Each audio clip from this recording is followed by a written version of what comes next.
예배자는 오직 한 분 하나님만 찾는 예배자.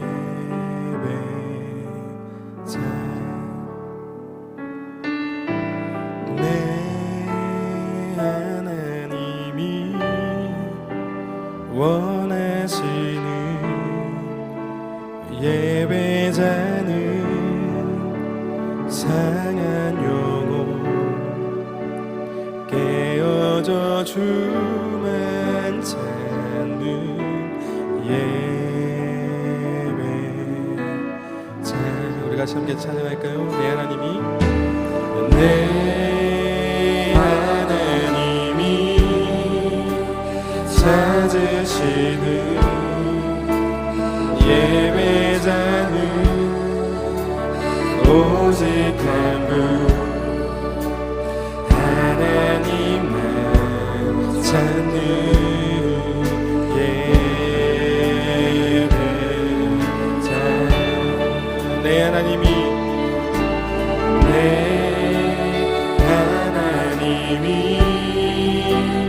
원하시는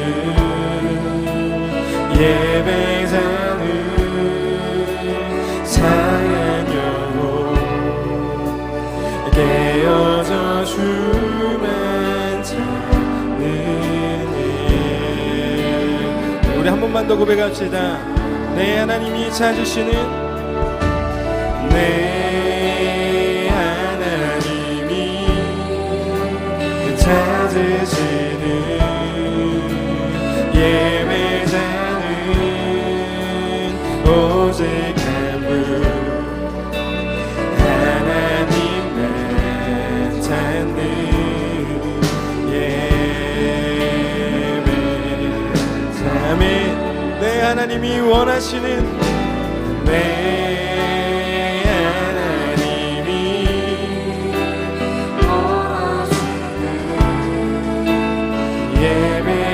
예배자는 상한 영혼 깨어져 주만 찾는 예배자. 아멘. 존귀한 주의 이름, 존귀한 주의 이름 찬양합니다. 온 마음과 뜻하여서 주만 경배 드리리. 내 하나님이 하나시는 예배자는 영원토록 하나님만 높이는 예배자.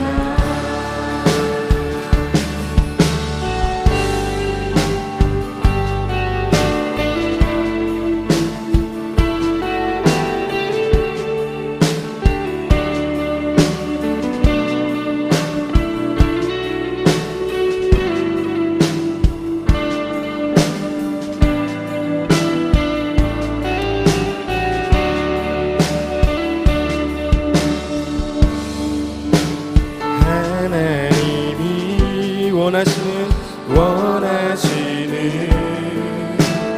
예배자는 상한 영혼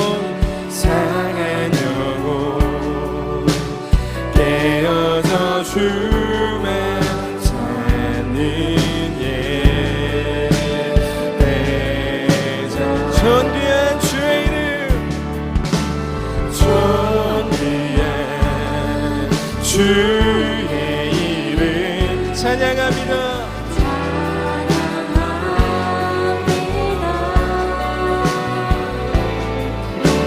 온 마음과 뜻하여서 주만 경배. 한 번 더 존귀한 주의 이름,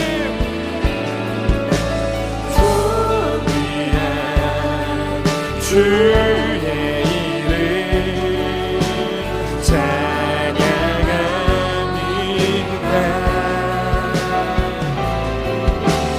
온 마음과 뜻하여서 주만 경배. 우리 마지막으로 존귀한 주의 이름 주의 이름 찬양합니다.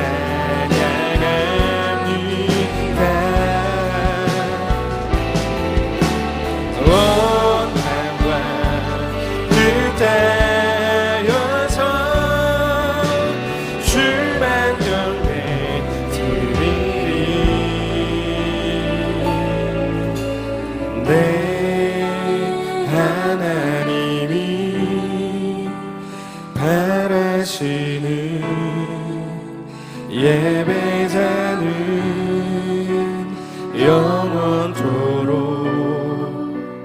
하나님만 높이는 예배.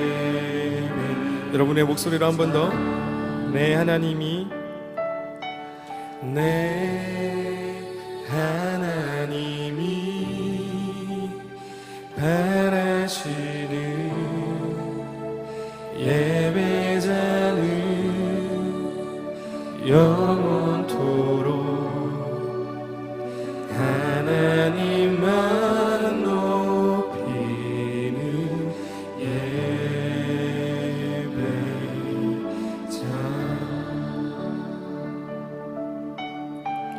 주님께 드릴 마음의 예배, 주님을 위한 주님을 향한 노래, 중심 잃은 예배 내려놓고 이제 나 돌아와 주님만 예배해요. 주님께 드릴 마음의 예배, 주님을 위한 주님을 향한 노래, 중심 잃은 예배 내려놓고 이제 나 돌아와 주님만 예배해요.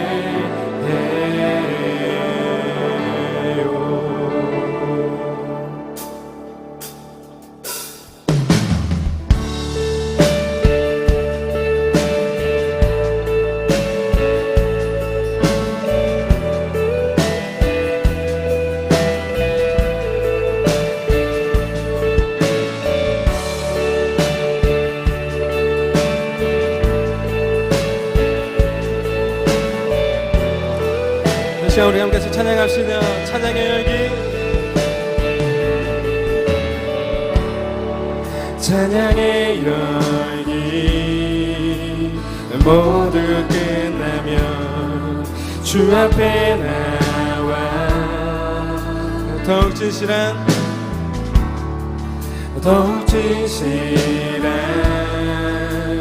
예배 드리네. 주님을 향한 노래 이상의 노래 이상의 노래, 내 맘 깊은 곳에 주께서 원하신 것, 화려한 음악보다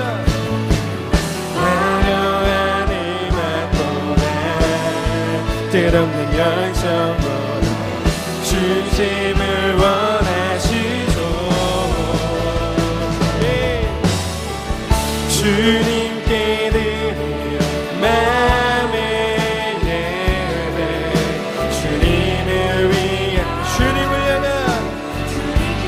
향한 노래, 중심 잃은 예배 내려놓고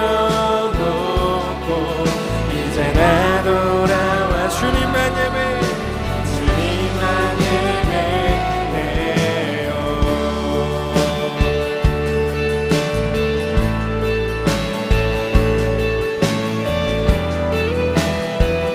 우리 다 같이 2절로 고백할까요? 영원하신 왕, 영원하신 왕, 변치 못한 주님의 존귀, 가난할 때도 연약할 때도 주의 모든 것 노래 이상의 노래 내 맘 깊은 곳 주께서 원하신 것 화려한 음악보다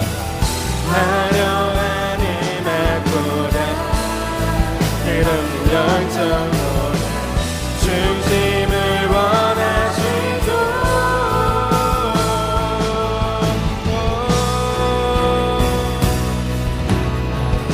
주님께 드린 마음의 예배, 주님을 향한 노래, 중심 잃은 예배 내려놓고 이제 나 돌아와 주님만 예배해요. 주님께 드린 마음의 예배, 주님을 향한 노래, 중심 잃은 예배 내려놓고 이제 나 돌아와 주님만 예배합니다. 이 시간 우리 다시 두 손을 높이 들고 주님께 드리는 마음의 예배, 주님을 향한 노래.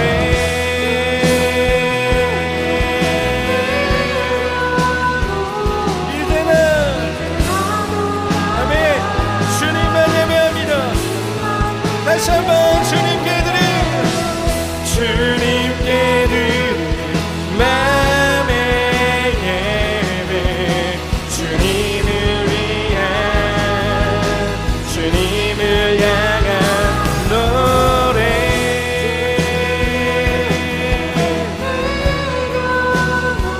이제 난 돌아와. 네.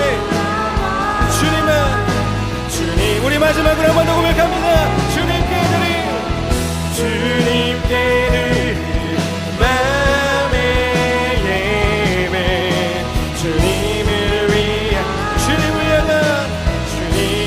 향한 노래, 중심 잃은 예배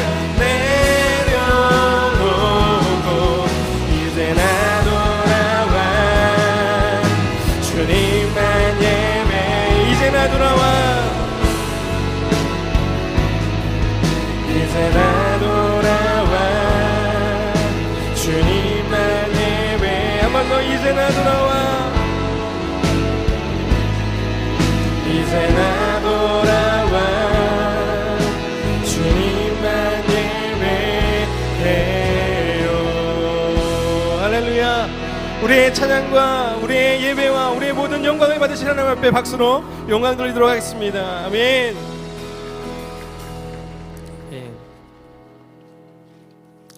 여러분이 같이 찬양하실 때 다 같이 일어나서 우리의 영광의 이름이 되시는 그 예수 그리스도의 이름을 높이며 우리가 함께 찬양하며 나아가도록 하겠습니다.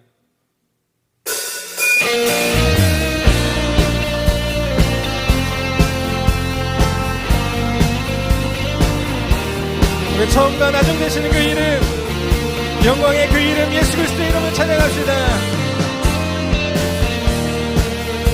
온 세계와 열방 가운데 예수와 같은 이름 없네. 예수와 같은 이름 없네. 아멘. 죄악과 어두운 세상 유일한 소망 예수와 같은 모든 민족을 구원해 모든 민족을 구원한 이름 예수 그 발 앞에 헛되는 삶 무너지게 아멘 영광의 이름 예수 찬양하리 처음과 나중 되신 주 영광의 이름 예수 경배하리 온 세계와 열방을 구원하신 주 한 번 더 찬양할까요? 온 세계와 열방 가운데 예수와 같은 이름 없네 예수와 같은 이름 없네 죄악과 어느 세상 유일한 소망 이름 예수 그리스도입니다 예수와 비교할 수 없네 모든 민족을 구원한 이름 예수 그 발 앞에 헛되는 삶 무너지리 영광의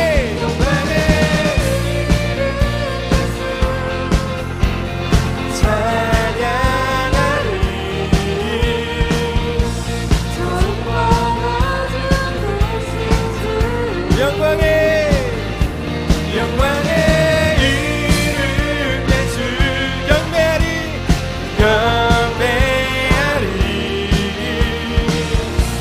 온 세계와 열방을 구원하는 영광의 이름 예수 찬양하리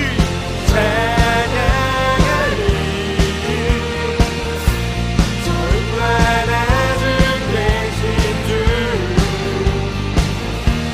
영광의 이름 예수 경배하리 온 세계와 열방을 구원하신 주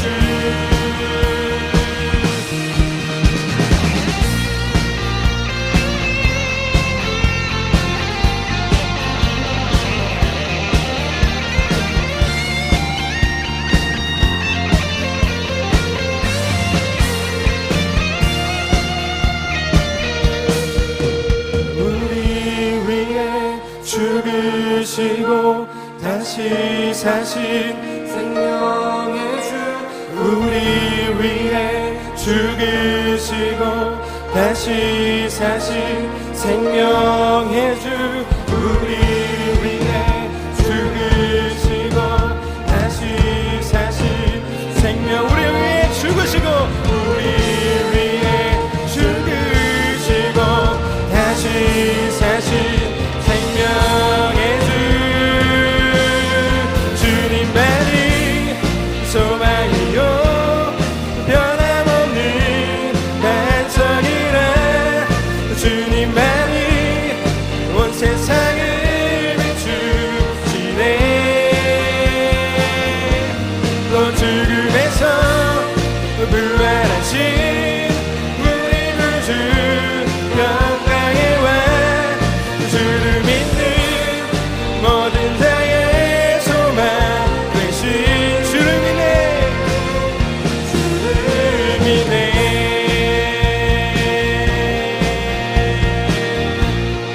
우리 처음부터 찬양할까요? 예수 열방의 소망 예수 열방의 소망 예수 우리의 위로자 주님 온 땅에 영원한 소망 여러분 믿으십니까? 예수 어둠 속의 빛 예수 변함없는 진리 주님 온 땅에 빛이 되시네 우리 위해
한 번 더 우리 위해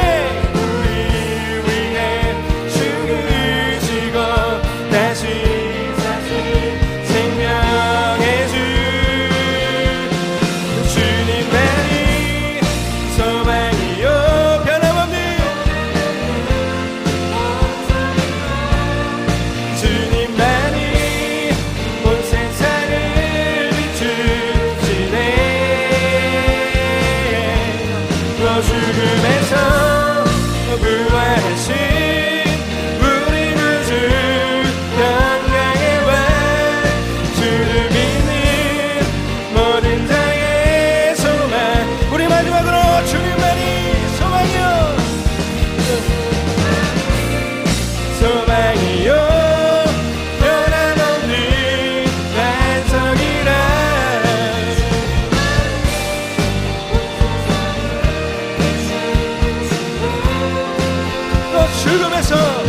또 죽음에서 부활하신 우리 구주 영광의 왕 주를 믿는 모든 자의 소망 되신 주를 믿네.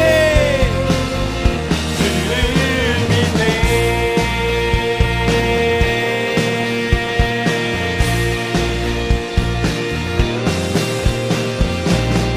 할렐루야. 우리의 소망이 되시고 우리의 불안의 소망이 되신 주님 찬양과 영광을 주님 앞에 올려드립니다. 우리의 모든 영광의 박수로 주님 앞에 영광 올려드립니다. 하나님 감사합니다.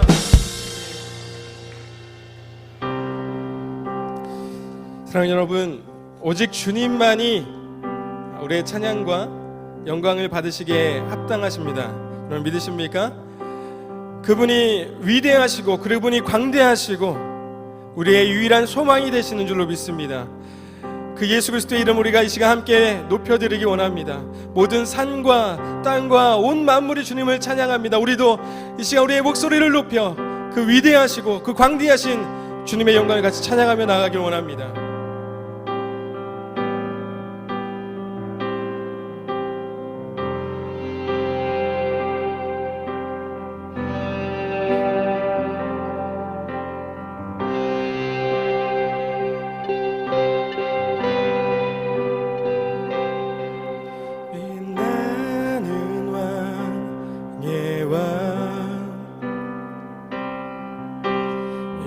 영광의 주님 온 땅 기뻐하라 온 땅 기뻐하라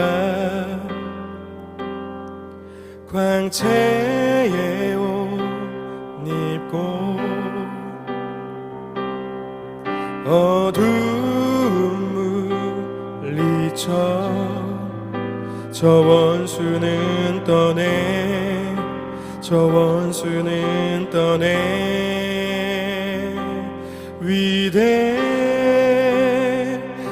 위대하신 주 찬양의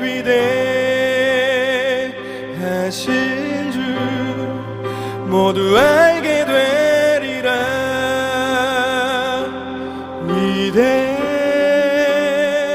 위대하신 주 영원한 주의 주 영원한 주의 주 시간의 주 관자 알파와 오메가 알파와 오메가 삼위의 하나님 삼위의 하나님 아바 성령 예수 사자와 어린 양 사자와 어린 양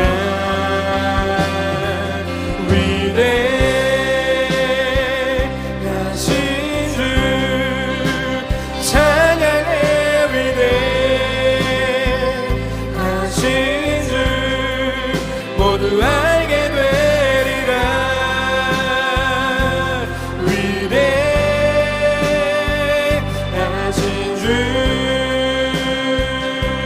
위대하신 주님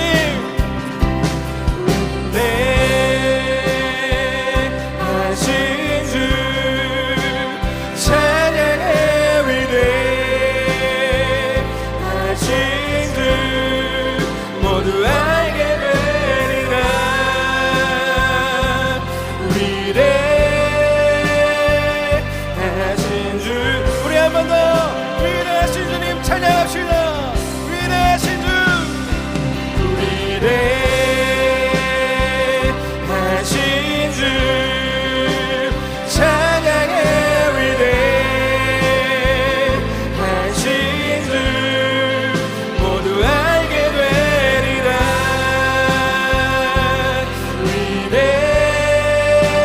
위대하신 주, 이 시간 우리 두 손을 높이 들고 모든 이에 뛰어나신 그 이름을 찬양합시다. 모든 이름 위에 뛰어나신 이름 다 찬양해. 위대하신 주 모든 이름 위에 뛰어나신 이름, 모든 이름 위에 뛰어나신 이름 다 찬양해. 다 찬양해. 위대하신 주, 위대하신 주,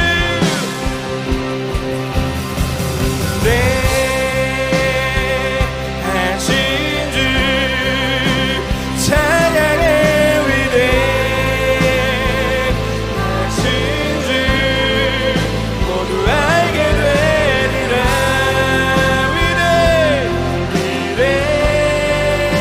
위대하신 주, 우리 마지막으로 한 번 더 위대하신 주,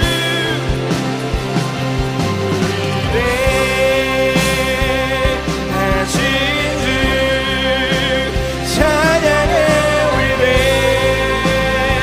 위대하신 주 모두 알게 되리라.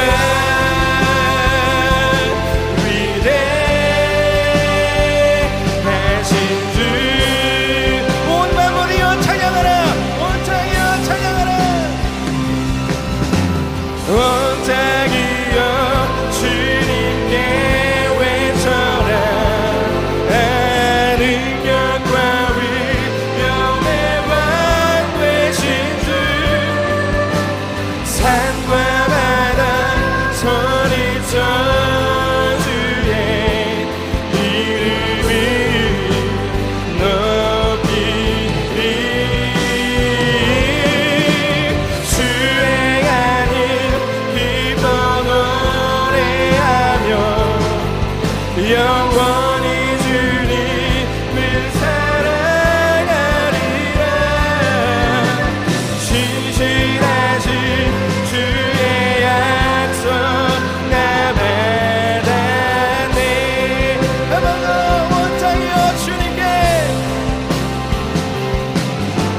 온 땅이여 주님께 외쳐라.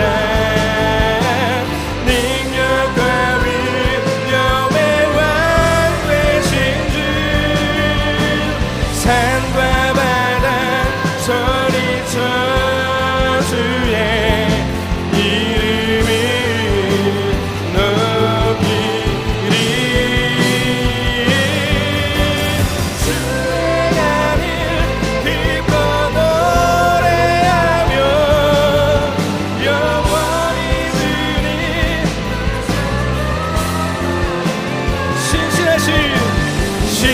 신실하신 주의 약, 신실하신 주의 약속, 신실하신 주의 약, 한 번 더 신실하신 주의 약. 우리 마지막으로 신실하신 주님 찬양합니다. 신실하신 주의 약속 나 받았네. 하신 주 찬양해. 위대하신 주 모두 알게 되리라.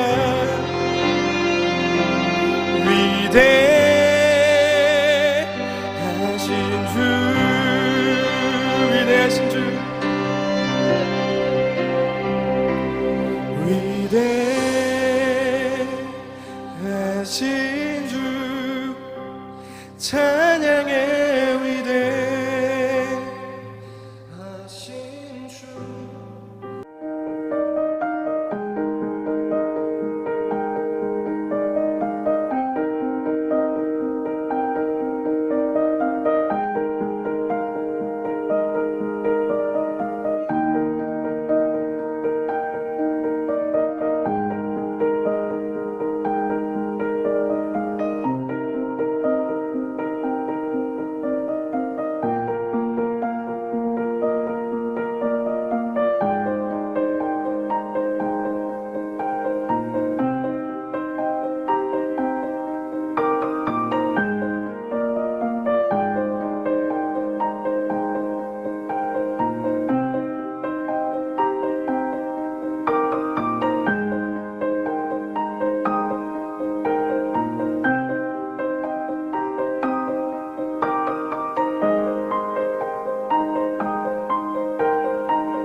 할렐루야.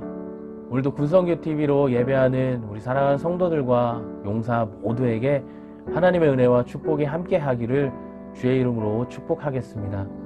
성경 말씀에 여호와를 아는 것이 지혜의 근본이요 거룩한 자를 아는 것이 명철이니라 라는 말씀이 있습니다. 오늘도 예배하며 하나님을 조금씩 알아가서 지혜가 풍성해질 수 있는 우리 모두가 되기를 주의 이름으로 축복합니다. 또 하나님을 알아서 지혜와 명철이 풍성한 우리 성도들과 용사들이 되기를 바라고, 또 특별히 오늘 말씀 전해주시는 귀한 목사님의 설교를 통해서 우리가 큰 은혜 받고 한 주간도 또 믿음으로 승리해 나아갈 수 있는 우리 모두가 되기를 주의 이름으로 축복하겠습니다.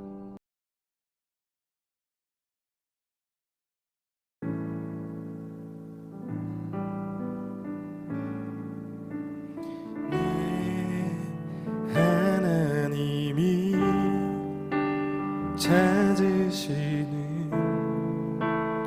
예배자는 오직 한 분, 하나님을 찾는 예배자.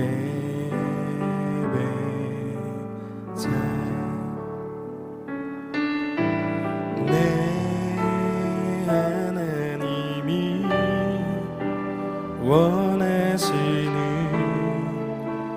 예배자는 상한 영혼 깨어져 주만 찾는 예배자. 우리 같이 함께 찬양할까요? 내 하나님이, 내 하나님이 찾으시는 예배자는 오직 한 분, 하나님만 찾는 예배자. 내 하나님이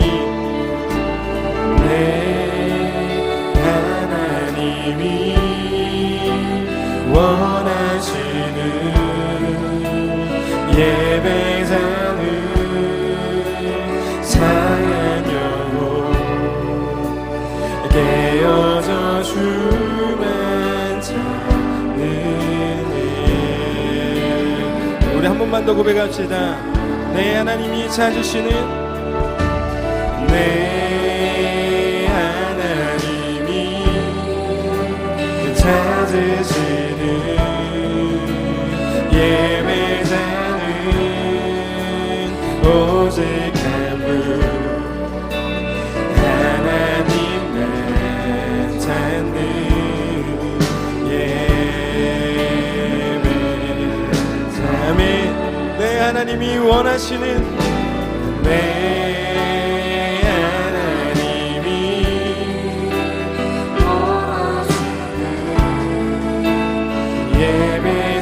예배자는 상한 영혼 깨어져 주면 찾는 예배자. 아멘. 존귀한 주의 이름, 존귀한 주의 이름 찬양합니다. 온 마음과 뜻하여서 주만 영광 드리리. 내 하나님이 바라시는 예배자는 영원토록 하나님만 높이는 예배자.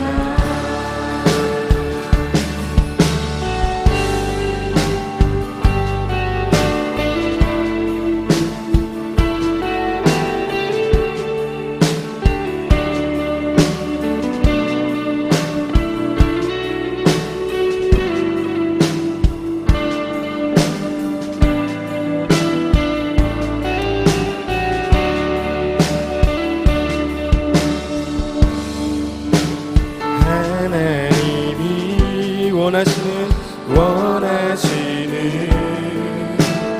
예배자는 상한 영혼 깨어져 주만 찾는 예배자. 존귀한 주의 이름, 존귀한 주의 이름 찬양합니다.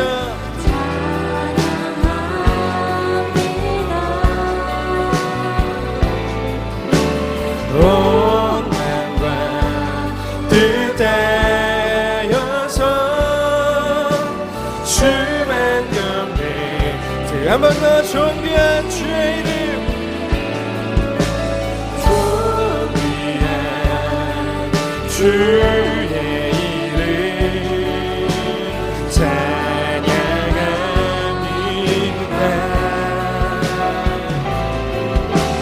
온 마음과 뜻하여서 주만 영광. 우리 마지막으로 존귀한 주의 이름, 존귀한 주의 이름 찬양합니다. 온 마음과 뜻하여서 주만 영광 드리리.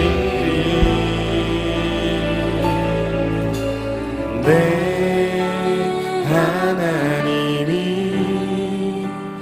바라시는 예배자는 영원토록 하나님만 높이는 예배. 여러분의 목소리로 한 번 더 내 하나님이 내 하나님이 바라시는 예배자는 영원토록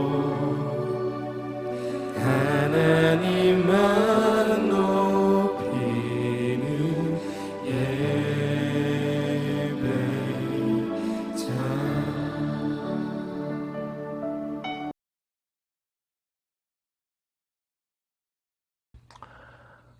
다 같이 기도하겠습니다. 하나님 아버지 감사합니다. 오늘도 우리에게 귀하고 복된 주일을 허락하여 주시고 하나님 앞에 예배할 수 있는 귀한 자리를 허락해 주심을 감사합니다. 하나님, 우리는 미련하고 연약하여 어느 곳으로 가야 될지, 어떤 선택을 해야 될지 알지 못하나 성경 말씀은 여호와를 경외하는 것이 지혜의 근본이라고 말씀하고 있사오니 하나님을 더 경외하고 하나님을 더 잘 믿기를 원하오니 우리에게 가장 좋은 길, 가장 지혜로운 길로 인도하여 주시옵소서. 하나님, 오늘 예배를 통하여서 하나님 또 실망하거나 또 낙심하거나 마음의 상처를 가지고 있는 사람들이 치유받는 그런 시간들 되게 하여 주시옵소서. 군생활의 어려움으로 인하여서 참 힘들게 이 자리에 있는 또 예배하는 우리 모두를 하나님께서 치료하여 주시고 하늘 위로부터 주시는 평안함을 경험하여 나아갈 수 있는 우리 성도들과 용사들 모두가 될 수 있도록 하나님 도우시고 역사하여 주시옵소서. 모든 만남과 헤어짐이 하나님께로부터 비롯되었고 하나님이 그 모든 것을 주관하고 계심을 믿습니다. 우리 용사들에게 귀한 만남을 주셨사오니 그 모든 만남들이 복되게 하여 주시고 하나님 앞에 영광되는 귀한 자리들이 될 수 있도록 하나님 역사하여 주시옵소서. 하나님, 오늘 말씀 전하시는 귀한 목사님에게 지혜와 능력과 또 성령의 능력을 허락하여 주시고 충만한 은혜로 말씀을 선포하실 때 우리 모두가 은혜 받고 감사하며 나아가는 이 시간 되게 해 주시옵소서. 모든 영광 하나님께 올려드리며 사랑하신 예수님의 이름으로 감사하며 기도 드립니다. 아멘.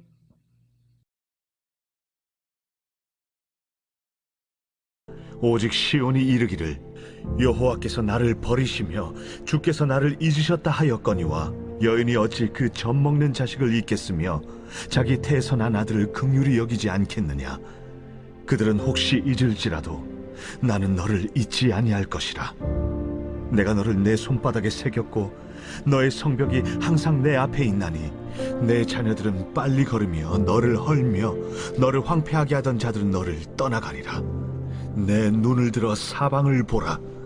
그들이 다 모여 내게로 오느니라. 나 여호와가 이르노라. 내가 나의 삶으로 맹세하노니 내가 반드시 그 모든 무리를 장식처럼 몸에 차며 그것을 띠기를 신부처럼 할 것이라.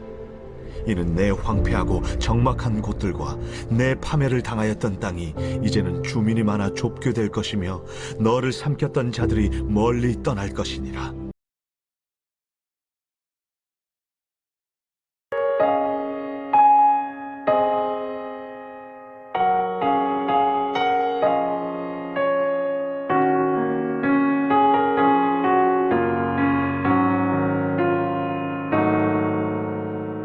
화려하지 않아도 정결하게 사는 삶, 가진 것이 적어도 감사하며 사는 삶, 내게 주신 작은 힘 나눠주며 사는 삶, 이것이 나의 삶의 행복이라고. 이것이 행복이라고. 세상은 알 수 없는 하나님 선물, 이것이 행복이라고.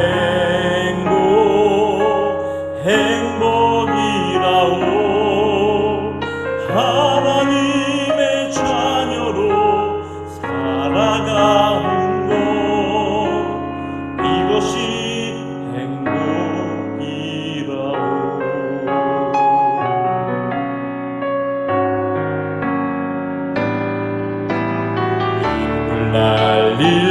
있지만 기도할 수 있는 것 억울한 일 많으나 주를 위해 찾는 것 비록 짧은 작은 삶 주 뜻대로 사는 것 이것이 나의 삶의 행복이라고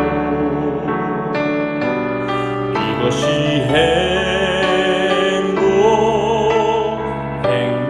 행복이라고 세상은 알 수 없는 하나님 선물 이것이 행복이라고 하나님의 자녀로 살아가는 것 이것이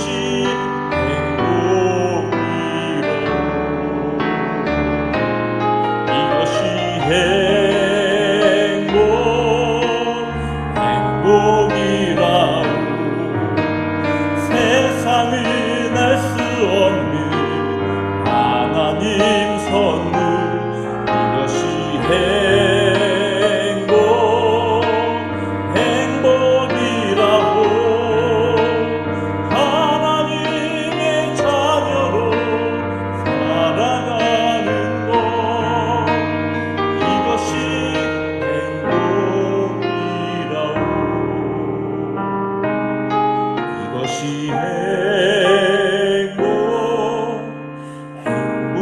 행복이라고 세상은 알 수 없는 하나님 선물 이것이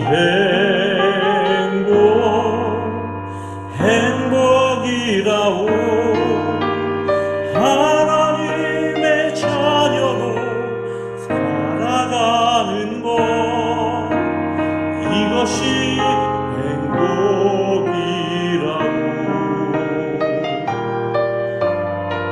이것이 행복이라고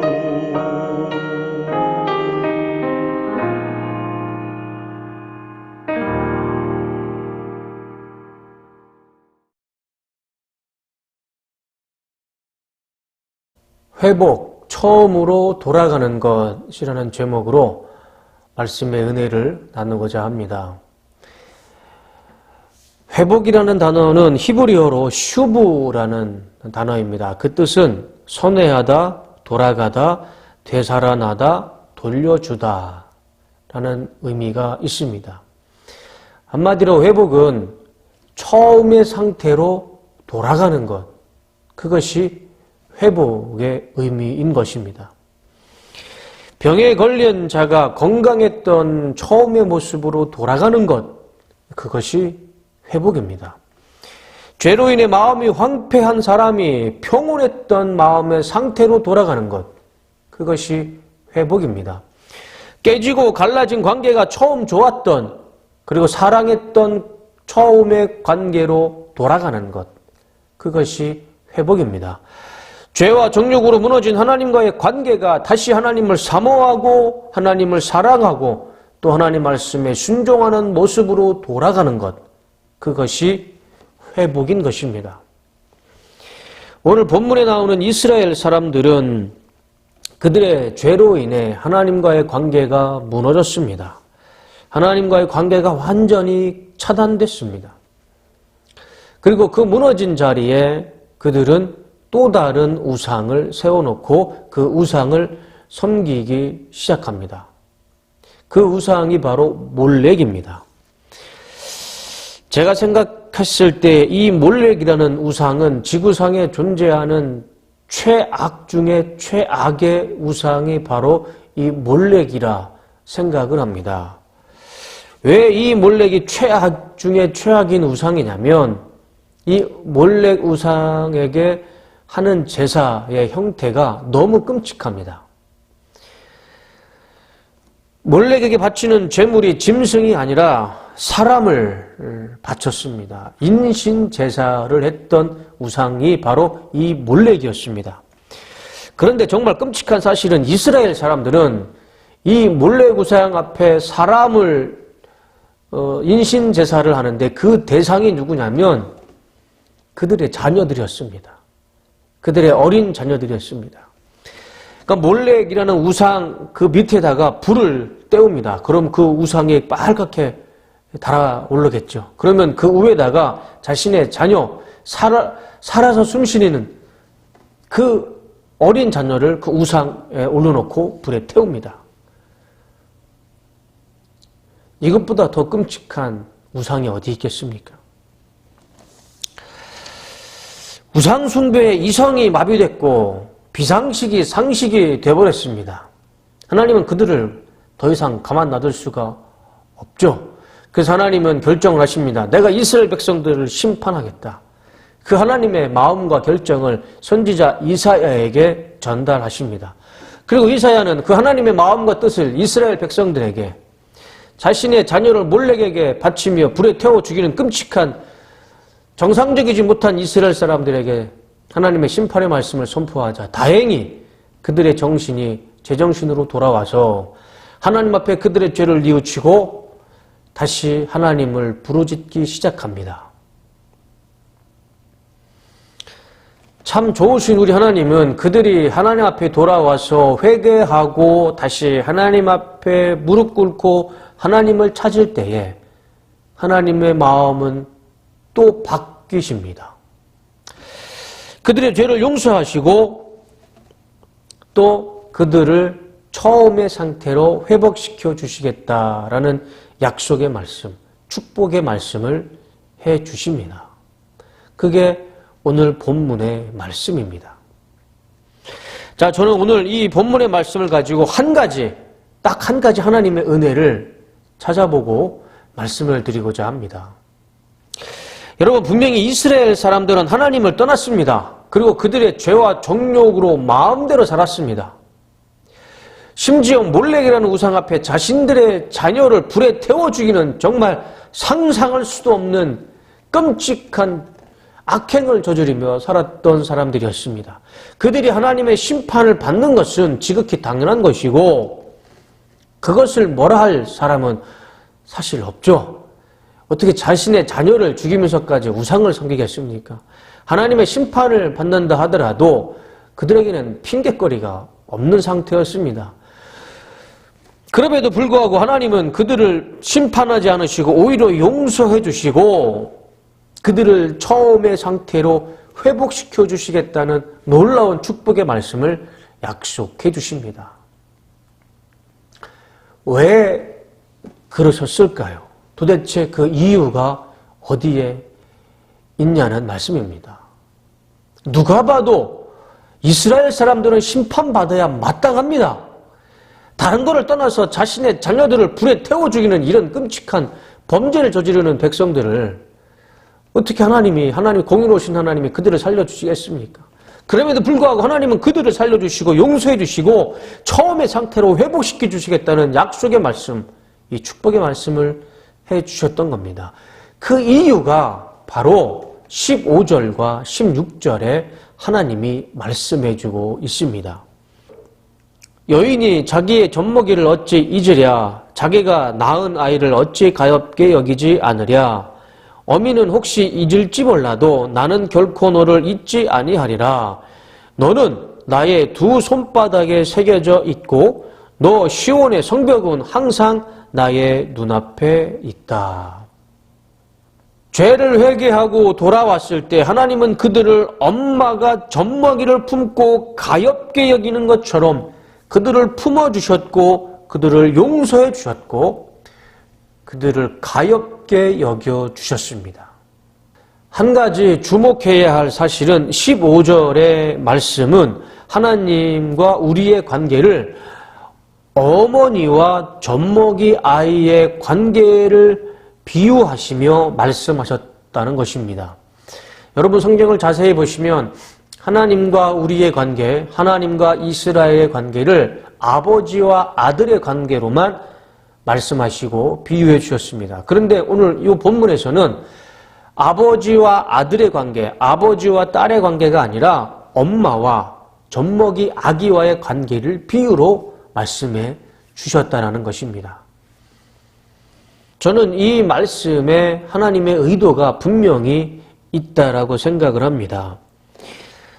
엄마가 자녀를 출산하고 키우는 데 있어서 아버지의 역할도 크지만 분명한 사실은 어머니의 역할이 아버지의 역할보다 더 크다라는 것입니다. 더 자녀와의 유대 관계가 더 깊다라는 것입니다. 예를 들자면 이것입니다. 엄마는 10개월 동안 아이를 뱃속에 품고 생활합니다. 아이는 엄마의 영양분을 먹고 자라는데 이렇게 표현해도 틀리진 않을 겁니다. 뱃속에 있는 아이는 엄마의 영양분을 받아 먹는 것도 있지만 자기가 살기 위해서 엄마의 영양분을 사실 빼앗아 먹는 표현도 맞을 것입니다. 그래야 자기도 살 수 있기 때문에.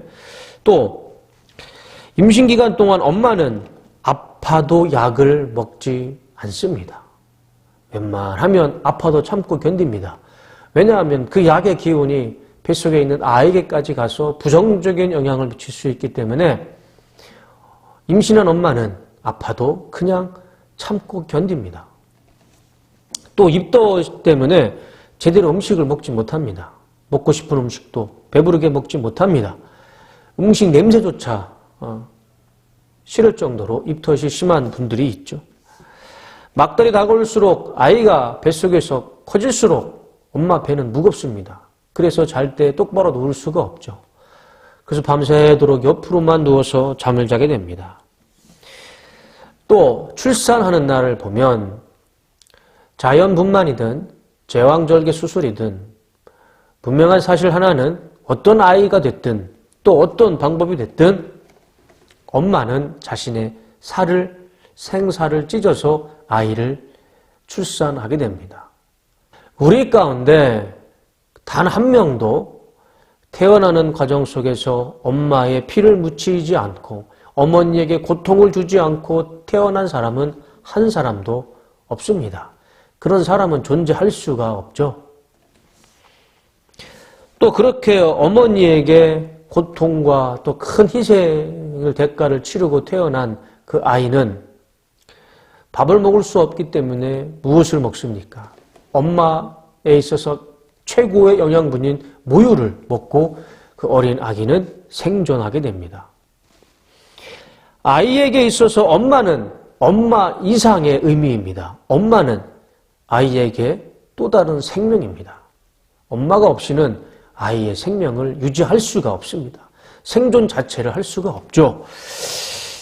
그런데 하나님은 이런 어머니의 마음보다 더 어머니 같은 마음으로 이스라엘을 사랑하시고 우리를 사랑하신다는 그 하나님의 마음의 확신을 오늘 15절과 16절을 통해서 말씀해 주고 있는 것입니다. 예전에 이런 글을 보았습니다. 이런 기사를 보았습니다. 어떤 할머니가 보따리 2개를 들고 한 2시간을 한 곳에서 서성거리는 신고를 경찰이 받습니다. 경찰이 출동해서 그 할머니한테 신상을 물어보니까 할머님이 전혀 기억을 못하는 겁니다. 치매에 걸리셨던 분이셨습니다.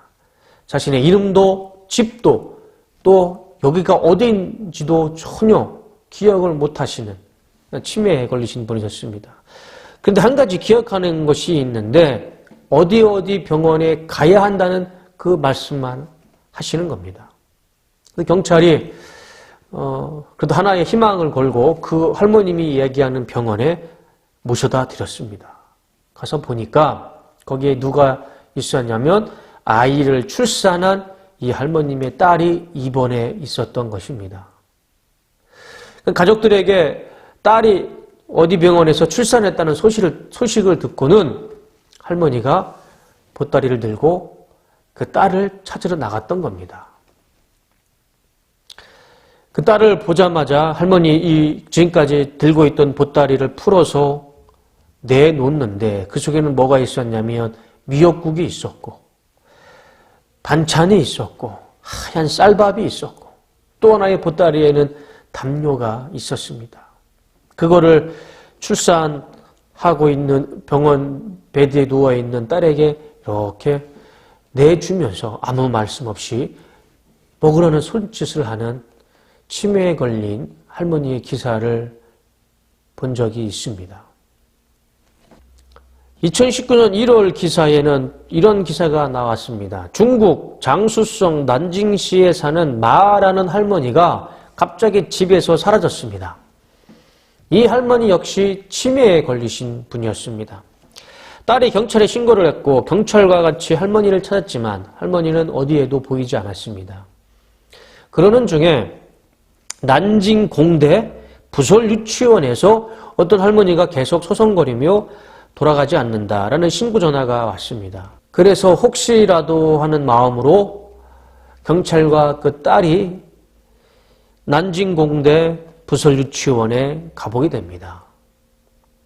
가서 보니까 아니나 다를까 이 딸의 어머니, 이 치매에 걸린 할머님이 유치원에 거기에 계셨던 겁니다. 유치원 직원의 증언에 의하면 갑자기 할머님이 나타나셔서 자신의 딸을 데려가겠다라는 말만 하시면서 자꾸 유치원을 서성거리시더랍니다. 그래서 너무 이상하게 여겨서 경찰에 신고를 했던 것이죠. 치매로 모든 기억은 사라졌습니다. 그런데 30년 전에 자신의 어린 딸을 데리러 갔던 그 유치원의 길, 또 우리 딸이 유치원에 있다라는 그 생각은 치매에 걸렸어도 그 기억은 남아 있었던 것이죠.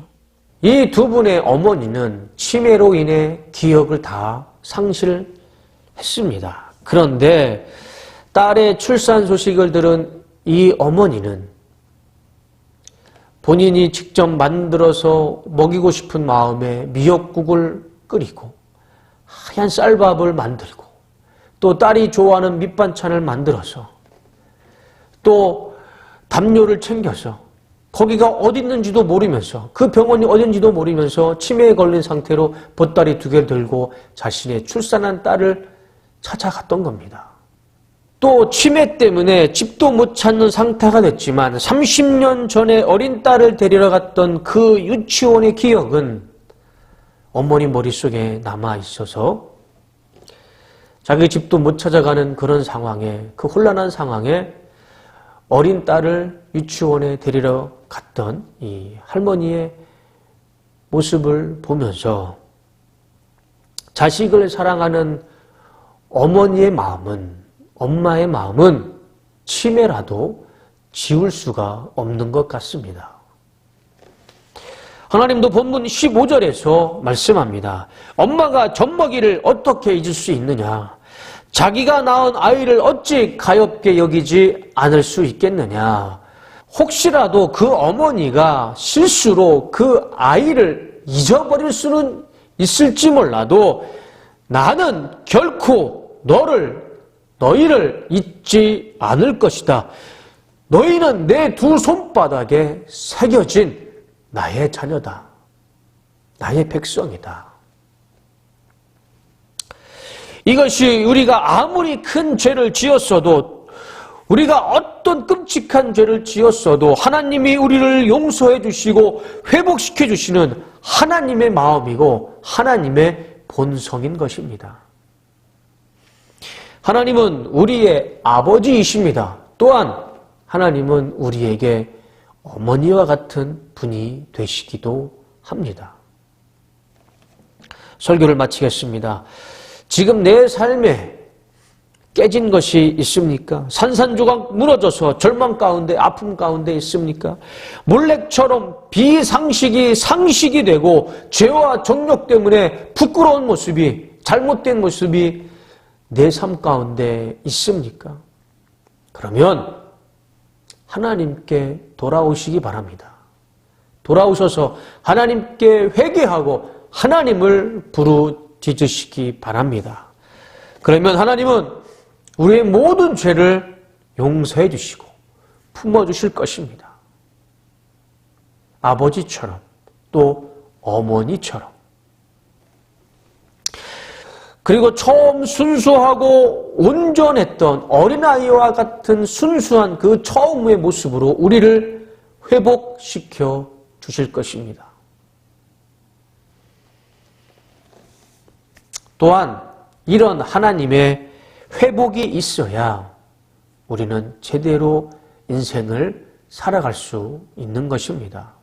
이번 한 주간에도 또 여러분의 모든 삶 속에서 하나님께 돌아와 하나님의 회복의 은혜가 충만한 한 주간이 되시고 또 여러분들의 삶이 되시기를 주님의 이름으로 축원하고 축복합니다. 우리 이 시간 이 말씀을 생각하면서 잠시 기도하는 시간을 갖도록 하겠습니다. 다 같이 기도하겠습니다. 날 사랑하신 날 사랑하신 날 사랑하신 성경에 써있네. 날 사랑하신 날 사랑하신 날 사랑하신 성경에 써있네. 하나님 감사합니다. 이스라엘이 아무리 큰 죄를 지었어도 하나님께 돌아와 회개하고 용서를 빌었을 때 하나님은 그들을 어머니처럼 품어주시고 용서해 주신 하나님의 놀라운 은혜와 사랑을 다시 한번 깨닫게 됩니다. 우리가 인생을 살면서 몰렉과 같은 끔찍한 죄를 지었다 할지라도 그 자리에서 절망하지 않고 하나님께 돌아와 회개하고 하나님 앞에 용서를 구했을 때 하나님 우리를 용서해 주시고 우리를 처음의 순수한 모습으로 회복시켜 주시옵소서. 특별히 이 시간 간절히 기도할 때에 지금 이 시간 예배드리는 주의 자녀들 가운데 육체의 아픔이나 마음의 상처가 있는 주의 자녀가 있다면 예수님의 이름으로 간절히 기도하오니 모든 육체와 아픔을 치유하시고 회복시켜 주시옵소서. 이제는 우리 주 예수 그리스도의 십자가의 은혜와 하나님 아버지의 무한하신 사랑하심과 성령님의 거룩하게 역사 인도하심이 지금 예배드리는 모든 주의 자녀들 머리 위에 그리고 이 나라와 이 민족 위에 지금부터 영원토록 함께 하시기를 간절히 축원하옵나이다. 아멘.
안녕하세요. 과학 바르게 읽기 김광 교수입니다. 2021년 2월에 화성 탐사선인 퍼서비어런스가 화성 착륙에 성공해서 화성 탐사에 대한 사람들의 기대와 관심이 크게 보도되었습니다. 사람들은 오래전부터 지구보다 좀 더 먼 곳에서 태양을 돌고 있는 화성에 대해 궁금해했습니다. 혹시 화성의 얼굴이라는 이야기를 들어본 적이 있나요? 1976년에 나사의 바이킹 1호가 화성의 지표면을 촬영한 사진에서 얼굴처럼 보이는 모습이 발견되어 많은 흥미를 불러일으켰습니다. 왜냐하면 사람의 얼굴이라는 분명한 의도와 목적을 가지고 만든 구조물이 있다면 분명히 외계인 같은 지적 생명체가 화성에 존재한다는 추정이 가능하기 때문입니다.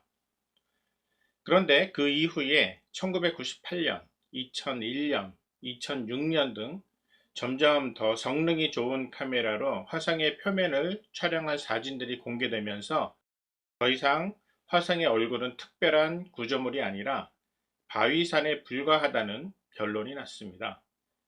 화질이 좋지 않은 사진에서 튀어나온 바위와 그 그림자가 얼굴처럼 보였고, 사람들은 화성에 뭔가 문명을 가진 지적 생명체가 있다는 착각을 하게 만든 것이었죠.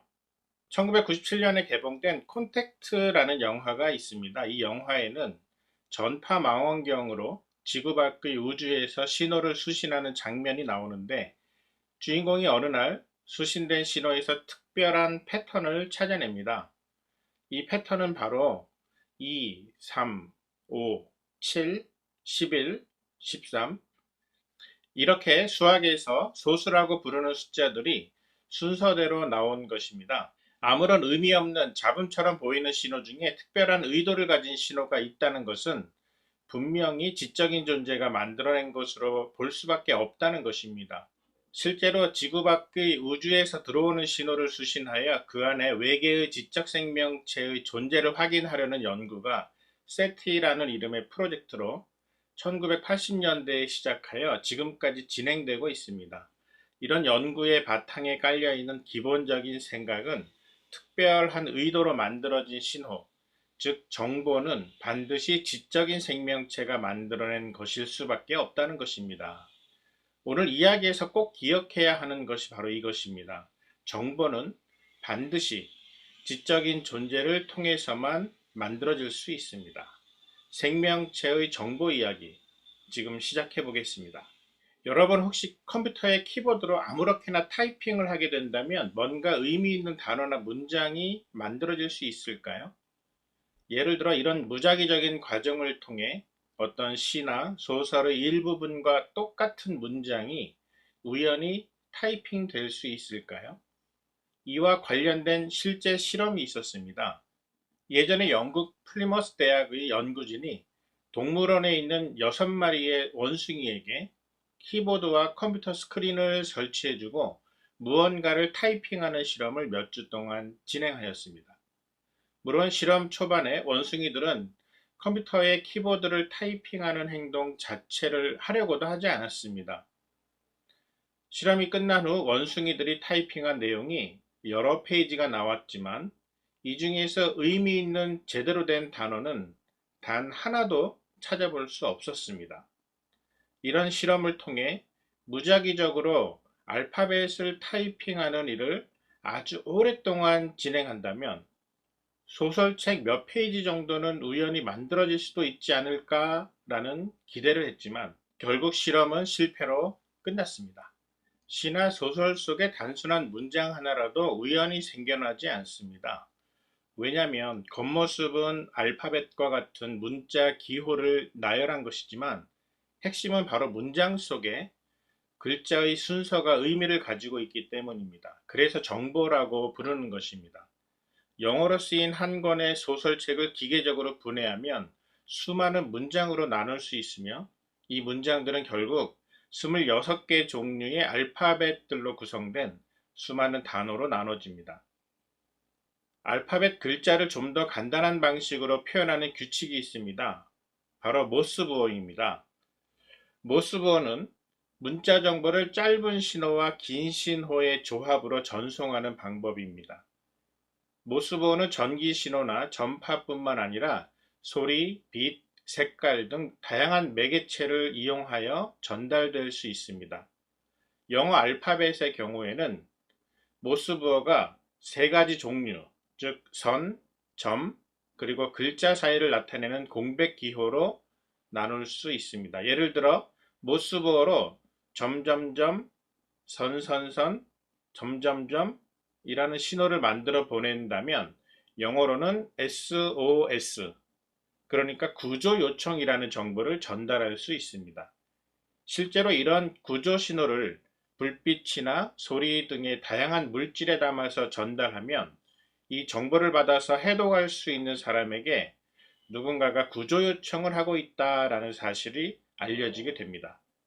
이렇듯 세 가지 종류의 기호를 미리 정해져 있는 규칙에 따라 순서대로 끊임없이 배치한다면 글자, 단어, 문장을 이루어 한 권의 소설책도 만들어 전달할 수 있습니다. 여기에서 정보라는 것은 바로 정해져 있는 순서를 말합니다. 만약 모스부호와 같이 사전에 정해진 약속에 따른 규칙이 없다면 이 신호는 무엇을 의미하는지 보내는 사람도 받는 사람도 알지 못하는 무의미한 잡음이 될 뿐입니다. 언어는 인간에게만 볼 수 있는 특별한 능력입니다. 우리가 알고 있는 것처럼 언어는 문장과 단어, 글자로 구성되어 있습니다. 그러나 글자나 단어를 아무렇게나 만들어낸다고 해서 의미 있는 문장이 만들어지지 않는 것처럼 언어는 매우 정교한 원리와 규칙이 지켜져야 하는 고도의 지적 행위입니다. 20세기 과학자들이 모든 생물체 안에 들어있는 특별한 언어를 발견하였습니다. 바로 DNA라고 부르는 것입니다. 생명체 안에 들어있는 세포 안에 들어있는 DNA는 꽃의 경우 꽃잎의 색깔이나 모양에서부터 사람에게는 머리카락이 곱슬인지 직모인지 눈동자의 색깔은 어떠한지 등등 생명체의 모든 것들을 상세하게 설계한 놀라운 정보들이 도서관처럼 저장되어 있습니다. 생명체의 DNA는 여러 가지 측면에서 언어와 많이 닮아 있습니다. 한번 살펴볼까요? 조금 전에 모스부호가 점, 선, 공백 세 종류의 기호를 가지고 모든 알파벳을 표현할 수 있다고 했습니다. 이에 비해서 생명체의 DNA는 네 가지 종류의 염기라는 물질을 가지고 유전 정보를 표현하고 있습니다.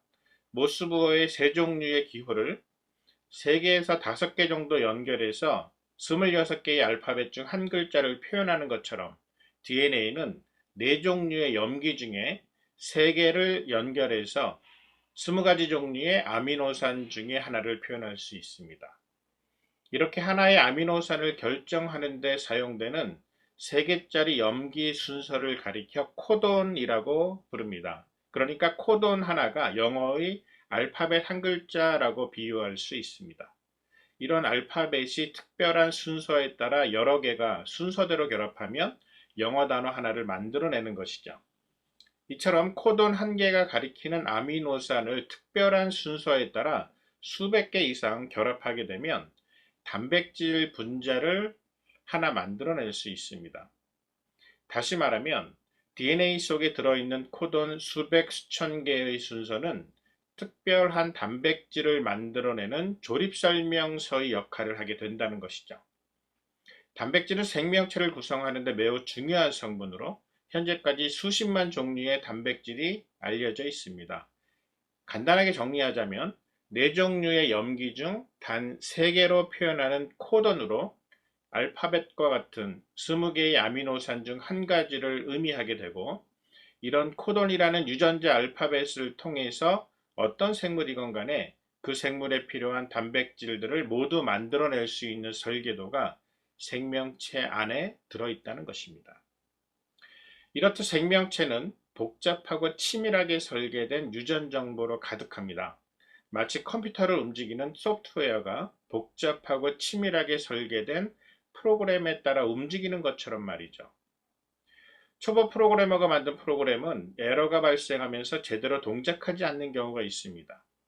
반대로 전 세계의 수많은 사람들이 사용하는 소프트웨어나 게임 같은 경우 수많은 프로그래머들이 달라붙어 철저하게 설계하고 검사하면서 만들어냅니다. 만약에 이런 수준의 소프트웨어 프로그램 소스 코드를 초보자가 어딘가에서 우연히 얻어 잘 짜기 해서 만들었다고 하면 믿을 수 있을까요? 아무도 믿지 않을 겁니다. 많은 사람들이 사용하고 즐기는 인기 있는 소프트웨어라면 이를 만들어낸 개발자들은 높은 연봉을 받으며 그 능력을 인정받고 있습니다. 인터넷을 검색해보면 수많은 컴퓨터 프로그램들의 소스들이 공개되어 있습니다. 지금이라도 누군가가 어떤 문제의 해결책을 찾기 위해 참고할 만한 프로그램 소스 파일을 찾으려고 한다면 수십 개에서 수천 개 이상의 소스들을 찾아낼 수 있습니다.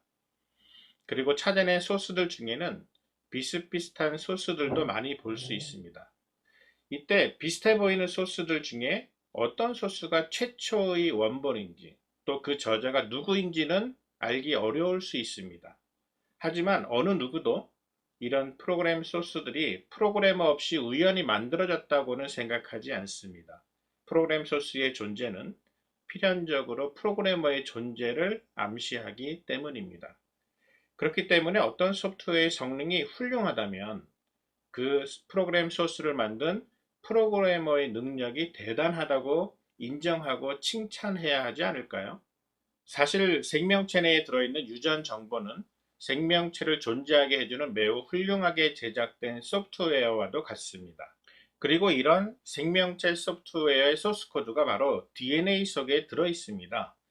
생명체 세포 속의 DNA는 겉모습은 화학물질로 보이지만 실제로는 그 속에 숨겨진 유전 정보가 훨씬 중요합니다. 마치 컴퓨터 프로그램이 담겨진 USB 메모리의 값어치는 메모리를 구입할 때 지불했던 금액이 아니라 그 속에 들어있는 소프트웨어의 중요도에 따라 가격이 매겨지는 것과 같습니다. 그렇다면 생명체 내에 들어있는 설계도인 유전 정보는 어떻게 생겨났을까요? 아니, 질문에 문제가 있습니다. 생명체 내의 유전 정보는 누가 만들었을까요? 아마 여러분들은 고등학교 과학 시간에 지구 최초의 생명체가 우연히 생겨났다고 배웠을 것입니다. 이 얘기는 최초의 생명체 속에 당연히 있었을 유전 정보 역시 우연히 생겨났다는 말이 됩니다. 이때의 최초 생명체는 매우 단순한 생명체라고 배웠을 것입니다. 지금 우리 주위에 살고 있는 생명체들은 엄청나게 복잡한 유전 정보를 가지고 있습니다. 그렇다면 오래전에 단순한 유전 정보를 가진 생명체가 시간이 지나면서 점점 복잡하고 많은 유전 정보를 가지게 되었다는 말일까요? 과연 이런 일이 가능할지 조금 더 따져보겠습니다.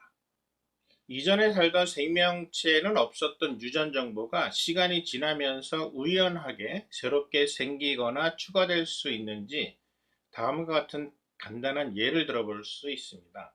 초등학생이 쓰는 일기장 한 페이지가 발견되었습니다. 이 한 페이지의 일기장이 시간이 지나면서 어떻게 발전될 수 있을까요? 혹시 이 페이지 속에 들어있는 몇 개의 글자나 단어를 가지고 복사하기, 오려두기, 붙여넣기를 수백 번 또는 수천 번 실행하면 일주일치의 일기가 만들어질 수 있을까요? 당연히 불가능하겠죠. 아무리 복사 붙여넣기를 하더라도 초등학생의 하루치 일기장의 내용이 일주일치 일기장으로 발전할 수는 없습니다. 횟수가 부족했다고 할 수 있을까요? 수백만 번 정도는 복사하기, 오려두기, 붙여넣기를 한다면 어떨까요? 혹시 수억 년 동안 복사 붙여넣기를 한다면 한 편의 멋진 회고록이 만들어질 수 있을까요? 맞습니다. 이런 일은 일어날 수 없습니다.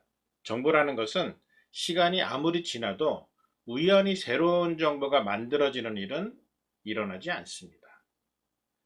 이와 마찬가지로 아주 단순한 생명체가 있었다고 하더라도 이런 생명체가 시간이 지나면서 복잡한 유전 정보가 우연히 저절로 생겨나서 복잡한 생명체로 변화되는 일 역시 가능한 일이 아닙니다. 지금 우리가 살고 있는 지구에는 수많은 종류의 동물과 식물들이 살고 있습니다. 그렇다면 이렇게 다양한 생명체 속의 유전 정보들은 과연 어디로부터 왔을까요? 예를 들어 볼까요? 여러분은 과학 시간에 공룡과 같은 파충류가 새와 같은 조류로 진화되었다고 배웠을 것입니다. 이 말을 쉽게 풀어서 얘기한다면 파충류의 피부를 덮고 있는 비늘이 변하거나 사라지고 대신 조류의 피부를 덮고 있는 깃털로 바뀌었거나 새롭게 생겨났다는 말이 됩니다. 이 말 속에 등장하는 유전 정보를 한번 따져보겠습니다. 일단 파충류 속에는 비늘을 만들어내는 데 필요한 유전 정보가 들어있을 것입니다. 그리고 조류 속에는 깃털을 만들어내는 데 필요한 유전 정보가 들어있겠죠.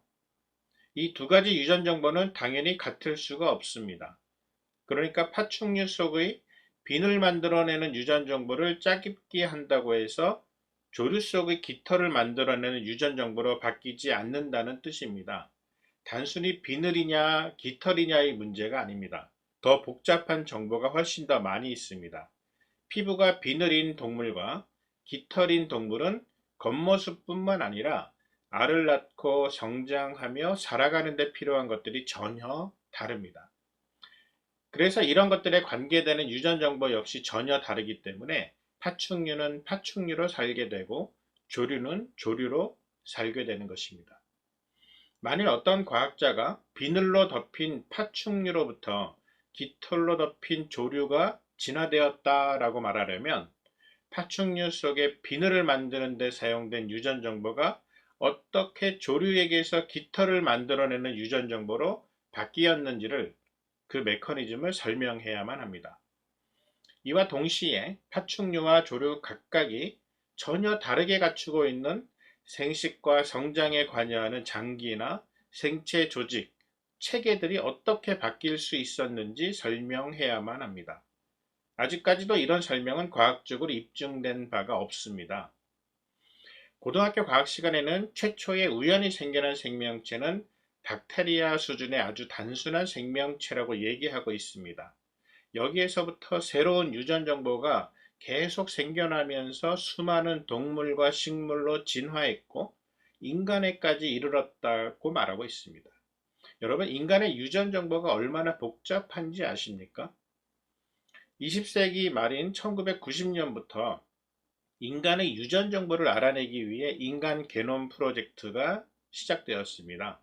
DNA를 구성하고 있는 염기를 분석하는 기술이 발전하면서 13년 정도가 지난 2003년에 1차 프로젝트가 끝났습니다.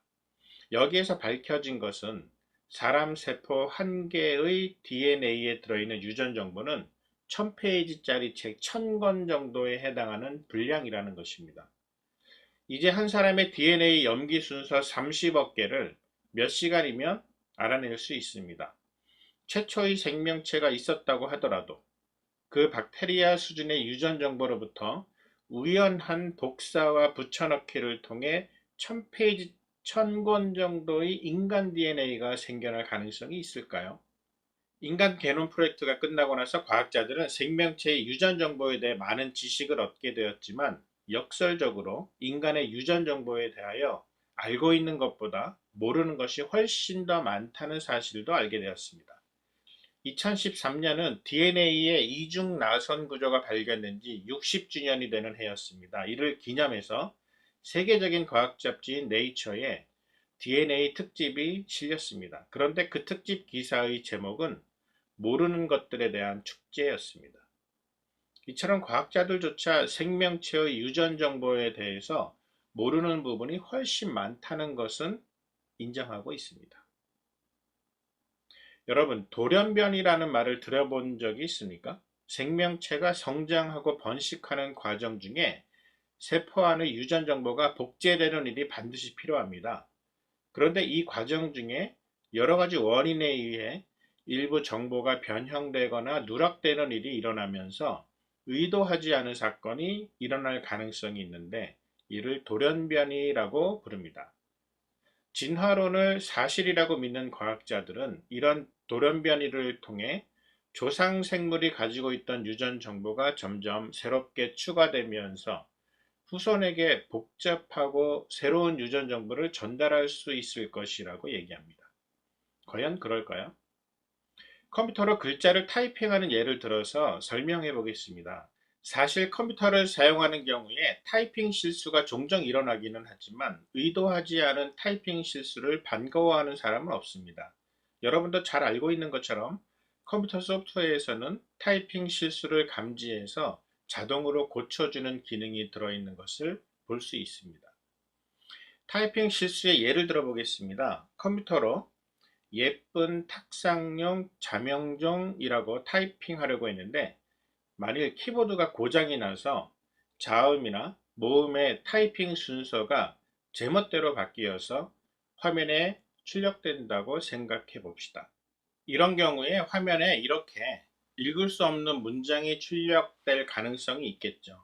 하지만 아무리 고장난 키보드가 이상하게 타이핑 순서를 바꾼다고 하더라도 음성 인식 오디오 시스템이라고 화면에 출력되는 일은 결코 일어나지 않습니다. 유전 정보가 돌연변이를 통해 이상하게 바뀌는 일은 고장난 키보드가 타이핑 순서를 제멋대로 바꾸는 에러와도 같습니다. 이런 일이 일어난다면 새로운 모습의 글자들이 우연히 생겨날 수는 있지만 이런 글자들은 아무런 의미가 없는 쓰레기 문장일 뿐입니다. 의미가 있는 문장을 화면에 출력하기 위해서는 반드시 지능이 개입되어야만 합니다. 이와 마찬가지로 살아있는 생물체의 유전 정보들은 아무리 돌연변이가 일어나더라도 뭔가 의미 있는 발전을 만들어내지 못합니다. 무작위적으로 발생하는 돌연변이는 유전 정보에 대해 오히려 혼란스러운 문제만 일으킬 뿐입니다. 생명체와 컴퓨터는 비슷한 면이 많이 있습니다. 어떤 면에서 비슷한지 살펴보면서 정보 이야기를 계속 이어가도록 하겠습니다. 컴퓨터는 하드웨어와 소프트웨어 이렇게 두 가지로 구성되어 있습니다. 하드웨어는 케이스라고도 부르는 본체와 모니터, 키보드, 마우스 등 보통 보고 만질 수 있는 것들을 말합니다. 이에 비해 소프트웨어는 게임 프로그램, 업무용 프로그램, 백신 프로그램 등 컴퓨터를 사용해서 원하는 작업을 할 수 있도록 하는 프로그램을 가리킵니다. 보통 소프트웨어는 하드디스크나 USB 메모리 등 저장 장치에 기록되어 있어서 눈으로 볼 수 있는 물건이 아닙니다. 생명체도 이와 마찬가지로 하드웨어와 소프트웨어로 나누어 생각할 수 있습니다. 동물들의 몸을 구성하는 근육이나 뼈, 살, 피부, 혈액, 장기 이런 것들, 또 나무를 구성하고 있는 잎, 가지, 뿌리 이런 것들은 생명체의 하드웨어라고 볼 수 있습니다. 반면에 생물체가 어떤 모습으로 태어나서 어떻게 성장하게 되는지를 결정하는 것은 바로 세포 속의 DNA 속에 들어있는 유전 정보이고 이것이 바로 소프트웨어라고 볼 수 있습니다. 컴퓨터의 소프트웨어인 프로그램은 뭔가 어떤 목적을 달성하기 위해 설계하고 제작된 정보와 기능들을 순서에 따라 체계적으로 정리한 것입니다. 아무리 간단한 문제를 해결하려는 프로그램이라도 우연히 생겨나지는 않습니다. 컴퓨터 프로그램은 생명체의 유전 정보를 이해하는 데 도움이 되는 예입니다. 세포 하나에 들어있는 DNA의 모든 염기 순서를 컴퓨터 프로그램의 코드 데이터로 표현할 수 있으며 이렇게 표현한 코드를 통해 어떤 생명체의 유전자 지도를 알 수 있습니다. 그리고 이 유전자 지도에 들어있는 정보는 생명체가 태어난 후 어떻게 성장하고 살아가는가에 필요한 모든 과정들을 정해놓은 복잡한 프로그램이라 할 수 있습니다. 컴퓨터에서는 하드웨어와 소프트웨어가 완벽하게 결합되어야 프로그램이 제대로 동작합니다. 하드웨어의 성능과 기술이 소프트웨어의 기술과 정확하고 빈틈없이 맞춰졌을 때에 컴퓨터를 사용해야 하는 목표를 제대로 달성할 수 있습니다. 생명체에서도 마찬가지입니다. 생명체의 유전 정보 설계도가 제대로 동작하기 위해서는 생명체의 하드웨어, 즉 소화기관, 순환기관, 신경세포망 등 다양한 장기와 조직들이 함께 움직여야만 생명체가 제대로 살아가고 번식할 수 있습니다. 수많은 컴퓨터 기술자들의 지혜와 능력으로 나날이 발전하고 있는 컴퓨터의 정보 시스템과 생명체 내의 정보 시스템을 비교해 볼까요? 컴퓨터와 같은 정보 처리 시스템은 정보를 읽어들여 해독, 가공, 계산, 복사, 저장, 전송, 출력하는 등의 작업을 수행합니다. 컴퓨터 시스템의 두뇌 역할을 하는 것은 CPU라고 부르는데 인텔이라는 회사가 CPU를 만드는 유명한 기업입니다. 인텔에서 1971년에 4004라는 이름의 CPU를 만들었는데 이 CPU에 트랜지스터 2300개를 집어넣습니다.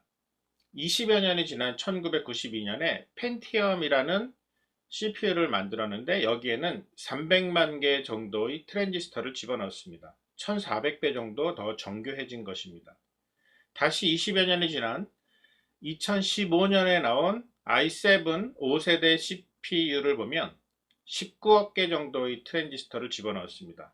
정보 처리 성능이 44년 만에 100만 배 정도 발전한 대단한 기술입니다. 이런 일이 어떻게 가능했을까요? 바로 인텔의 기술자들을 비롯해 관련 분야 전문가들의 지혜와 능력이 만들어낸 결과라고 할 수 있습니다. 컴퓨터 시스템의 저장 기술의 발전 역시 엄청났습니다. 1980년대 초에 등장한 8인치 크기의 플로피 디스크는 160kB의 데이터를 저장할 수 있었습니다. 160kB는 글자로 치면 16만 개에 해당되는 용량입니다. 이후 디스크의 크기가 줄어들고 저장 용량은 늘어났다가 2000년대에 들어 8MB, 즉 800만 글자 용량의 USB 메모리가 등장하면서 휴대용 저장 장치의 판도가 바뀌게 됩니다. USB 메모리 역시 불과 20년 만에 100만 정도의 메가 단위에서 조 단위의 테라 단위로 100만 배 가까이 발전했습니다. 최근 컴퓨터 시스템의 저장 장치로 각광받고 있는 SSD라는 것이 있습니다. 우리나라의 삼성전자가 세계 최고의 SSD 제작 기술을 보유하고 있습니다. 2006년도에 30억 글자 정도의 정보량을 담을 수 있는 32기가 SSD가 판매되기 시작했었는데 이후 12년 만에 2018년에 30테라 SSD가 출시되었습니다. 손바닥만한 장치 속에 담을 수 있는 정보량이 1000배나 증가하여 30조 개 정도의 글자를 담을 수 있게 된 것입니다. 이렇게 대단한 수준의 기술적인 발전은 우연히 일어나지 않았습니다. 엄청난 전문가들의 노력과 비용이 투입된 결과라는 사실을 기억해야만 합니다. 이제 생명체의 정보 처리 시스템으로 이야기를 옮겨보도록 하겠습니다. 모든 생명체는 살아있는 동안 다양한 외부의 자극을 감지하여 해독한 결과에 따라 적절한 반응을 보입니다. 이런 생명 반응이 바로 생명체가 살아있다는 증거이기도 합니다. 예를 들어 운동선수는 눈과 귀를 통해 얻은 시각 정보와 청각 정보를 인식하여 이 정보를 빠르게 뇌로 전달하게 됩니다. 그러면 뇌에서는 매우 빠르게 이 정보를 해독하고 어떤 정보인지 판단한 후에 어떤 반응을 보여야 할지 결정합니다. 그 결정에 따른 명령을 온 몸에 연결된 신경망을 통해 빠르게 전달하여 팔이나 다리의 근육을 조절하여 움직이게 합니다. 이런 과정을 통해 골키퍼는 빠르게 날아오는 축구공을 막아내기도 하고 야구 선수는 강속구를 홈런으로 쳐내기도 합니다. 이러한 생명활동을 자세히 살펴보면 여러 감각기관을 통해 정보를 입력받는 일에서부터 전달받은 정보를 뇌에서 인식하여 해석, 판단, 기억하기도 하고 다른 장기나 신체기관으로 신호를 빠르게 전달하는 복잡한 네트워크 체계를 갖추고 있다는 것을 알 수 있습니다.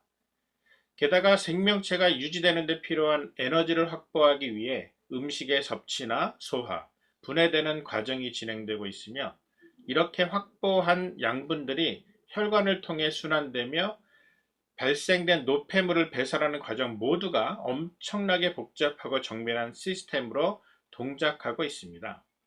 인간의 뇌에는 1000억 개의 신경세포와 1000조 개의 신경세포 연결 지점이 있어서 뇌 속에서의 연결은 무한대라고 할 수 있습니다. 그리고 인체 내에서 양분과 산소를 공급하는 혈관의 길이를 합하면 12만 킬로미터 정도인데 지구 3바퀴를 돌 만큼의 길이입니다. 조금만 더 자세하게 생명체 안에서 진행되는 정보 저장 능력을 살펴보려고 합니다. 앞에서 말씀드린 것처럼 생명체의 세포 속 DNA에는 유전 정보, 즉 생명체의 설계도가 매우 안전하게 보관되어 있습니다. 인간의 경우 세포 한 개 속에는 30억 개 정도의 DNA 코드가 담겨져 있는데 이 정보의 양은 1000페이지짜리 책 1000권 정도라고 했죠. 이것을 컴퓨터 데이터로 계산하면 700MB 정도, 즉 7억 개 정도의 글자가 세포 한 개의 DNA 안에 들어간다는 말이 됩니다.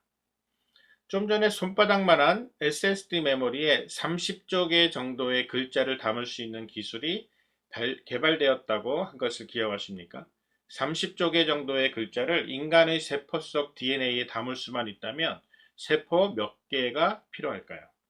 대충 계산해봐도 43,000개 정도의 세포만 있으면 됩니다. 성인 한 사람의 몸에 들어있는 전체 세포가 30조 개 정도로 추정되는 것을 기준으로 계산해보면 DNA의 정보 저장 능력을 인간의 저장 장치 기술과는 비교할 수조차 없을 만큼 대단한 것을 알 수 있습니다. 이러한 생명체의 DNA 정보 저장 방식을 연구해서 2017년에 DNA 1g 안에 215 페타바이트를 저장하는 수준의 기술이 발표되었는데, 이는 1조 개 정도의 글자를 담을 수 있는 테라바이트급 디스크를 20만 개 이상 합쳐놓은 정도의 정보를 단 1g의 DNA에 넣을 수 있다는 이야기입니다. 아직까지 경제적으로나 기술적으로 극복해야 할 것들이 남아있기는 합니다만, 전문가들은 몇 년 내에 상용화될 가능성을 예상하고 있습니다. 이렇듯 생명체 내에는 엄청나게 많은 용량을 저장하면서도 에너지가 거의 들지 않는 효율적이고 매우 안전하게 정보를 저장하는 장치가 들어 있습니다. 이 정도의 생체 정보 저장 장치가 누군가의 지혜와 능력이 투입되지 않고도 우연하게 저절로 생겨날 수 있었을까요? 오늘 이야기를 정리해 보겠습니다. 정보는 보내는 쪽과 받는 쪽 사이에 미리 정해진 규칙에 따라 물질의 형태로 전달이 됩니다. 그래서 받는 쪽에서 이 규칙에 따라 어떤 정보인지 알게 됩니다. 그렇기 때문에 규칙이나 목적이 없이 우연하게 생겨나는 정보는 있을 수가 없고, 사전에 철저하게 약속된 규칙이 정해져 있어야 하고, 그 규칙에 따라 정보를 전달하고 전달받는 체계가 있어야만 합니다. 마치 컴퓨터와 같은 정보 처리 시스템처럼 말이죠. 생명체 속에는 유전 정보라고 부르는 설계도와 같은 중요한 정보가 들어있는데, 이 정보는 세포 속 DNA라는 생화학 물질에 담겨 있습니다. 그리고 부모를 통해 자녀에게로 전달됩니다. 그래서 부모 양쪽의 설계도를 전달받아 하나로 합쳐진 설계도를 통해 태어나고 자란 자녀들은 당연하게 부모를 닮게 되는 것입니다. 그리고 이 설계도를 통해 만들어지면서 자라난 신체의 모든 장기나 조직들 역시 엄청나게 복잡하고 빠른 정보 처리 시스템처럼 동작하고 있습니다. 그렇다면 이런 생명체 내의 정보는 과연 어디로부터 왔을까요? 창조주 하나님이 모든 생명체를 창조하셨다는 것을 믿지 않는 사람들은 DNA 같은 화학 물질에서 우연히 정보가 생겨난 것이라고 말하기도 합니다. 하지만 계속 말씀드린 것처럼 정보라는 것은 물질에게서 저절로 생겨나는 것이 아니라 미리 계획되고 정해져 있는 규칙에 따라 물질에 담겨진 것입니다. 지금까지 어떤 과학자도 생명체가 가지고 있던 유전 정보가 우연하게 새롭게 추가되는 것을 확인한 적이 없습니다. 반대로 생명체가 이미 가지고 있던 유전 정보 중에 일부가 손상되어 잃어버리는 과정만을 확인할 수 있었을 뿐입니다. 결국 애초에 누군가가 생명체의 세포 속에 DNA라는 물질을 통해 유전 정보를 심었고, 이 정보가 빠르고 정확하게 전달되는 체계를 만들었다는 얘기가 될 수밖에 없습니다. 컴퓨터에 들어가는 CPU나 메모리처럼 전문 기술자들이 만들어낸 정보 처리 장치들은 지난 몇십 년 동안 엄청나게 발전해 왔습니다. 이 발전에는 당연히 수많은 능력 있는 전문가들의 지혜와 노력이 들어있다는 것은 누구든지 알고 있습니다. 그리고 이런 컴퓨터의 정보 처리 시스템보다도 훨씬 더 복잡하고 성능이 뛰어난 생명체 내의 정보 처리 능력이 있다는 것도 이제 알게 되었을 것입니다. 지구상에 살고 있는 수많은 종류의 생명체가 각자의 모습과 방식으로 살아가고 있다는 것은 각각의 종류마다 나름대로의 유전 정보를 가지고 있다는 뜻이기도 합니다. 이만큼의 생명체의 정보와 생명체의 정보 처리 체계를 만들어 넣을 수 있는 지혜와 능력은 어떤 수준일까요? 성경의 시편에는 이런 찬송이 나옵니다. 주께서 내 내장을 지으시며 나의 모태에서 나를 만드셨나이다. 내가 주께 감사하옴은 나를 지으심이 심히 기묘하심이라. 주께서 하시는 일이 기이함을 내 영혼이 잘 아나이다. 이 찬송을 만든 사람은 생명체를 만드신 창조주 하나님의 놀라운 지혜와 능력을 깨달은 것 같지 않습니까? 여러분은 어떻게 생각하십니까? 지금까지 과학 바르게 읽기 김광 교수였습니다. 감사합니다.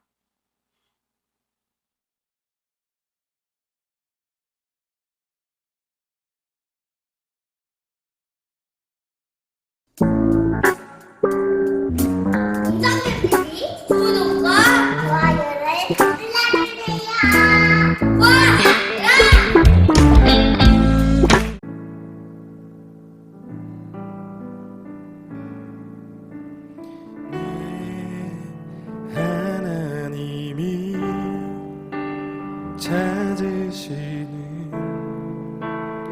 예배자는 오직 한 분 하나님만 찾는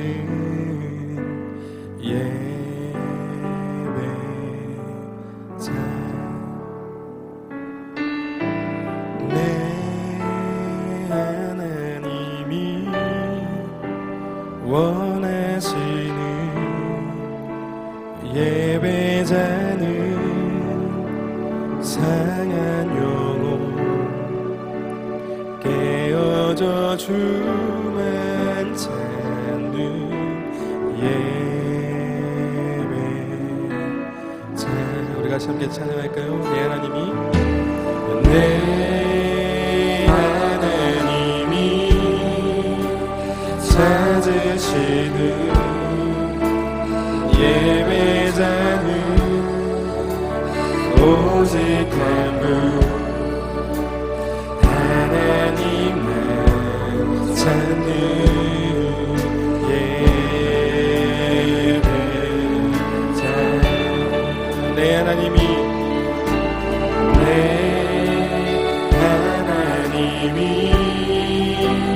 원하시는 예배자는 상한 영혼 깨어져 주만 찾는 일. 우리 한 번만 더 고백합시다. 내 하나님이 찾으시는 내 하나님이 찾으시는 예배자는 오직 한 분 하나님만 찾는 예배자. 아멘. 내 하나님이 원하시는 내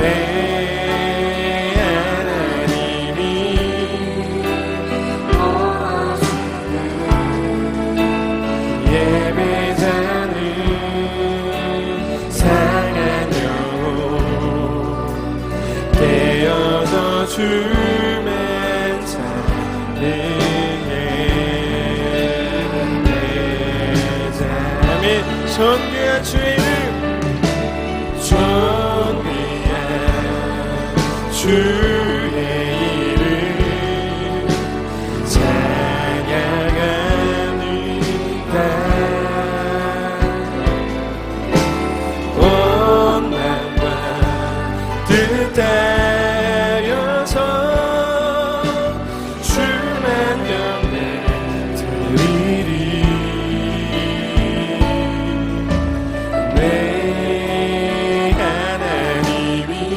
하나시는 예배자는 영원토록 하나님만 높이는 예배자.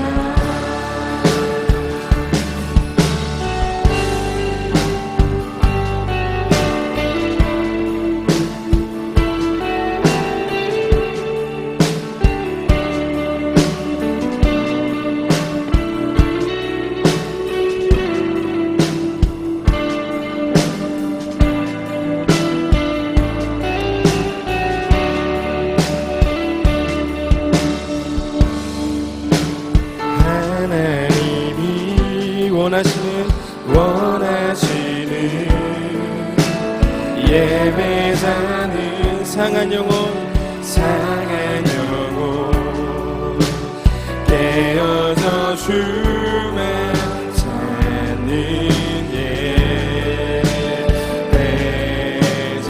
존귀한 주의 이름, 존귀한 주의 이름 찬양합니다.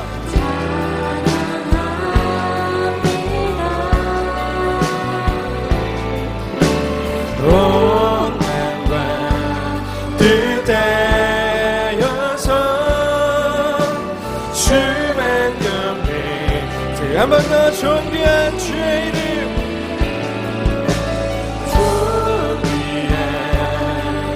주의 이름 찬양합니다. 온 마음과 뜻하여서 주만 경배. 우리 마지막으로 존귀한 주의 이름 존귀한 주의 이름 찬양합니다. 온 마음과 뜻하여서 주만 경배 드리리.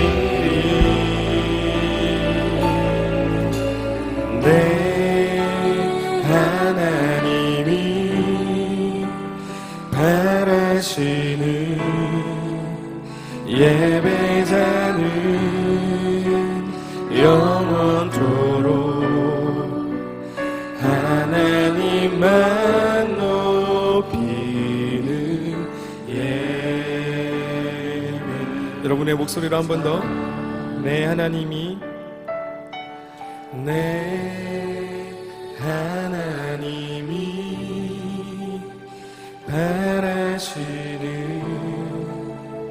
예배자는 영원